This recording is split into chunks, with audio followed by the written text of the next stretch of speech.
জনের মধ্যে 750 জনই হচ্ছে বিএনপির নেতা কর্মী। তাহলে আন্দোলন সংগ্রামটা কে করলো? তো ওটা তো কাগজেই আছে। এটাই প্রমাণ হবে যে কারা বিগত সময় আন্দোলন সংগ্রামে ছিল। কিসের আন্দোলন? আপনার অধিকারের জন্য, মৌলিক অধিকারের জন্য। ভবিষ্যৎ বলছিলাম, এই আপনার সাথে রাজনীতি করছি শুরু থেকে। উনি 40 বছর ধরে রাজনীতি করছে। 40 না আর বেশি, প্রায় 40 বছর।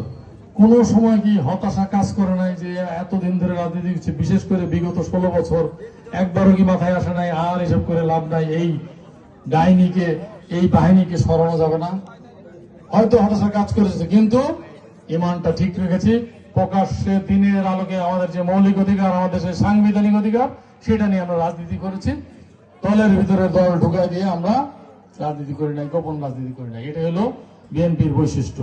এই বৈশিষ্ট্যের কারণে আমাদের নেতা শহীদ প্রেসিডেন্ট জিয়া রহমান, আমাদের দলের প্রতিষ্ঠাতা, 1971 সালে কারো আদেশ নির্দেশের অপেক্ষা না করে যখন মনে হয়েছে দেশের জন্য যুদ্ধ করতে হবে, শুধু যুদ্ধই করেননি, স্বাধীনতার ঘোষণা দিয়েছিলেন।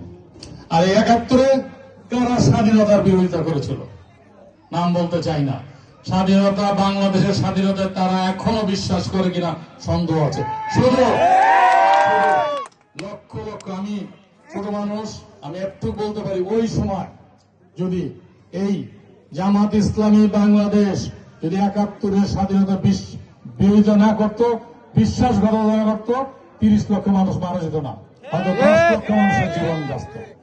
হাজার হাজার লক্ষ লক্ষ মা বোনের সম্ভ্রম, ইজ্জত, এটা যেত না। তাদের কারণে যেছে, কারণ তারাই রাস্তা দেখিয়ে দিয়েছে পাক হানাদার বাহিনীর। তো দেশের জন্য কাদের প্রাণ কান্দে? এখন তারা বড় বড় কথা বলছে। বাংলাদেশে একমাত্র বাংলাদেশ জাতীয়তাবাদী দল বিএনপির নারী পোতা আছে এই দেশের মাটিতে। যারা পালিয়ে গেছে, আন্দোলন সংগ্রামের সময় বলেছিলাম, তারা পাশের দেশের স্বার্থ চরিতার্থ করে। সেই কথা প্রমাণিত হয়েছে কিভাবে? ঠিকই তাদেরকে পালিয়ে গেছে এবং তাদেরকে এখন জামাই আদরে আছে। আর যারা সামনে আগামী দিনে আমাদের সাথে প্রতিদ্বন্দ্বিতা করতে চান, তাদের নারী পোতা আছে পাকিস্তানে, বাংলাদেশে না। সুতরাং আমাদেরকে হিসাব করতে হবে, কারা এই দেশের স্বাধীনতায় সার্বভৌমত্ব বিশ্বাস করে, কারা এই দেশের উন্নয়ন করবে, কারা ধর্ম ব্যবসা করবে না, মানুষকে ধর্মের পথে আনবে, মানুষকে ধর্মভীরু হওয়ার জন্য চেষ্টা করবে, ধর্মান্ধ না। ধর্মভীরু হওয়া এক জিনিস, ধর্মান্ধ হওয়া এক জিনিস। ধর্মভীরু সেই যে নিজের ধর্ম পালন করে, অন্য ধর্মের প্রতি যার শ্রদ্ধা আছে, যেটা আমরা বলি এবং সেটা আমরা করি। আর ধর্মান্ধ হচ্ছে তারা যারা নিজের ধর্ম পালন করে, অন্যকে ধর্ম পালন করার সুযোগ দেয় না। এটা আমরা আমাদের জন্ম 1978 সালের 1 সেপ্টেম্বর থেকে আমরা বলে আসছি। এই পথেই এখন তারা যাওয়ার চেষ্টা করছেন। এখন হিন্দু ভাইদেরকে নমিনেশন দিচ্ছেন। তাহলে তো আমরাই সঠিক ছিলাম। আমরা বলেছি কি, ধর্ম যার যার রাষ্ট্রসভার, ধর্ম যার যার উৎসব সভার, এটা তো আমরা বলে আসছি। তো আমরা ধর্মভীরু, আমাদের মা বোনেরা এখানে যারা আছেন, যারা নাই, তারা ঠিক মতোই ধর্ম পালন করেন। আমি সবচেয়ে বড় সৌন্দর্য দেখি এই গ্রামে। আমি যখন ঢাকা থেকে আসি তখন দেখি বাইসাইকেলে মেয়েরা যাচ্ছে, বোরখা পরা, হিজাব পরা, কিন্তু বাইসাইকেল চালাচ্ছে।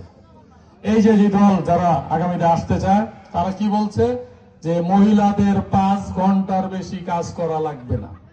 ভাউতাবাজি 2, ভাউতাবাজি 1 হচ্ছে ওই ভেস্তে টিকিট বিক্রি করে, এটা 1 নম্বর ভাউতাবাজি। 2 নম্বর ভাউতাবাজি হচ্ছে মহিলাদের 5 ঘন্টার বেশি কাজ করা লাগবে না। হবে নাকি? পুলিশ বাহিনীতে মহিলা আছে, আর্মিতে মহিলা আছে, সরকারি অফিসে মহিলা আছে, তাহলে পুরুষরা 8 ঘন্টা কাজ করবে আর মহিলারা 5 ঘন্টা কাজ করে বেড়ে যাবে নাকি? তাদেরকে 5 ঘন্টার মজুরি দিবেন। যদি 5 ঘন্টার মজুরি দেন, তাহলে পেট চলবে কিভাবে? তো এটাও অসম্ভব কথা। এই অসম্ভব কথাগুলো আমরা বলি না। আমরা কি বলি? আমরা প্রতিশ্রুতি দিচ্ছি, অতীতে যেমন আমাদের সাবেক এমপি মরহুম হাজী মোজাম্মেল সাহেব দিয়েছেন, তেমনি বলছি যে পাকার উত্তরপাড়া হইতে সরাবের রাস্তা আমার দল ক্ষমতা আসলে এটা আমরা করবো।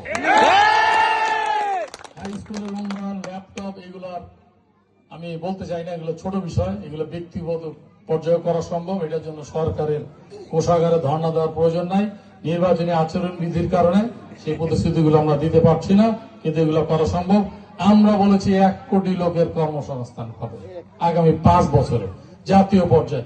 আর ব্যক্তিগত পর্যায়ে বলছি, চুয়াডাঙ্গা যদি শিল্প হয়, প্রথম শিল্পটা এই আমি করে দেখাবো, যারা আমাদের যারা প্রতিপক্ষ কয়টা শিল্প করেছেন, কয়টা লোকের কর্মসংস্থান করেছেন। মাহমুদ হাসান খান বাবু আপনার সন্তান 14,000 লোকের কর্মসংস্থান করেছে। 14,000 লোকের মধ্যে অন্তত কয়েক হাজারের বাড়ি চুয়াডাঙ্গা। যে দেখে চাইলে যারা বলছে যে বিনা পয়সায় চাকরি দেবে, সরকারি চাকরি দিতে পয়সা লাগে, এটা আমার জানা ছিল না, আজকে শুনলাম সরকারি চাকরি দিতে পয়সা লাগে। তো যারা ভাবে যে সরকারি চাকরি দিব আর পয়সা নেব, তারাই বলে বিনা পয়সায় চাকরি হবে, বিনা পয়সায় সরকারি চাকরি হবে। এখন নিকট অতীতে অন্য দলের কেউ যদি পয়সা নিয়ে এই পিয়ন আবদালি পুলিশের চাকরি দিয়ে থাকে, তাদের বিষয়ে আমরা ভিতরে নাই, কেউ প্রমাণ করতে পারবে না। সুতরাং এই সব ভাওতাবাজি রাজনীতি আমরা করতে চাই না। এখানে জমি প্লাবিত হয়ে যাচ্ছে, খাল কাটার বিষয় জটিল বিষয়, এটা নিয়ে কাজ করতে হবে। যেমন আপনি সানোয়ার ভাই বললেন যে জমির ব্যবস্থা আপনারা করবেন, আমি জানি না কিভাবে করবেন। যদি জমির ব্যবস্থা হয় তাহলে অবশ্যই খাল কাটা সম্ভব, আর যদি জমির ব্যবস্থা না হয় তাহলে সরকারের কাছে বলতে হবে, সরকারের যারা থাকবে প্রমাণ করতে হবে যে এইখানে খাল কাটলে এতগুলা জমি প্লাবিত হবে না, তার বিনিময়ে এতগুলা ফসল রক্ষা হবে। সেক্ষেত্রে সবচেয়ে আগে এগিয়ে আসতে হবে সবাইকে, যে খাল কাটার জন্য জমিটা দেওয়ার ব্যবস্থা করা। এটা একটা জটিল বিষয়, অবশ্যই করা সম্ভব।